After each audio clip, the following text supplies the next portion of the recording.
In Ajanaku village, 3 sacred doors guarded secrets older than time. 2 had been opened, 1 remained forbidden. Be brave. Protect the truth. Before life tested her courage, Zainab was born into honor and tradition.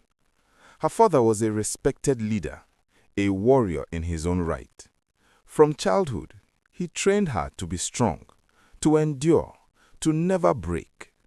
She learned to fight storms, but not expectations. Our farms are drying. Our children are falling sick. Something is wrong in this land. These are signs of anger from our ancestors. We must be careful. Tradition must not be broken. No one must touch the 3rd sacred door. And if we disobey, then darkness will visit this kingdom. Mother, something is wrong in this palace. Some truths are too heavy for young hearts. My father died for this land. That evening, as the sun melted into the hills of Ajanaku, Zainab sat beside the Queen Mother at the sacred shrine. The old woman's hands trembled as she held hers. Some truths, she warned, are too heavy for young hearts. But Zainab's heart was already burdened. Her father had died for this land. She could not pretend anymore. When the Queen Mother begged her to stay away from the 3rd door, Zainab nodded in silence. But inside her, the fire only grew stronger. That night, while the village slept, Zainab could not close her eyes. The wind whispered through the palm trees, and her spirit felt restless.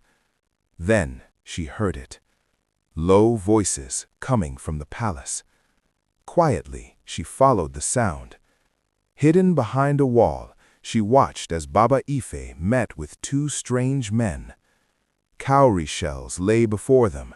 Charms glowed in the dim lamplight. Power must be protected, the priest whispered, no matter the blood it costs. Zainab's heart froze.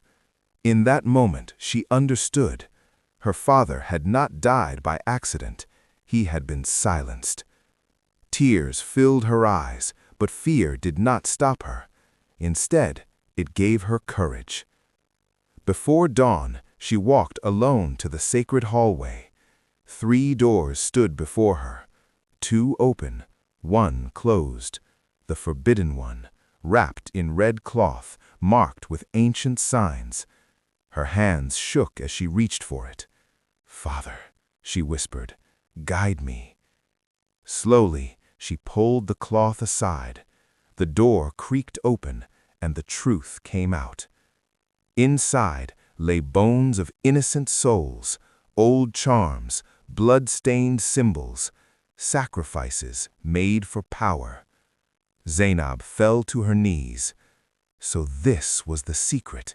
So this was the price of leadership. At sunrise, she gathered the villagers, the elders, the warriors, the women, the youths, everyone. She led them to the palace and opened the door before their eyes. Cries filled the air. Some people fainted. Some wept. The king trembled. At last, he fell to his knees. "I was weak," he confessed. "They told me blood would protect our kingdom, but I was wrong." Baba Ife tried to escape, but Zainab stood in his way. "Your time is over," she said. The people seized him, and justice followed. Days later, Ajanaku was quiet again, but this time it was peaceful. The cursed door was sealed forever. The sacrifices ended.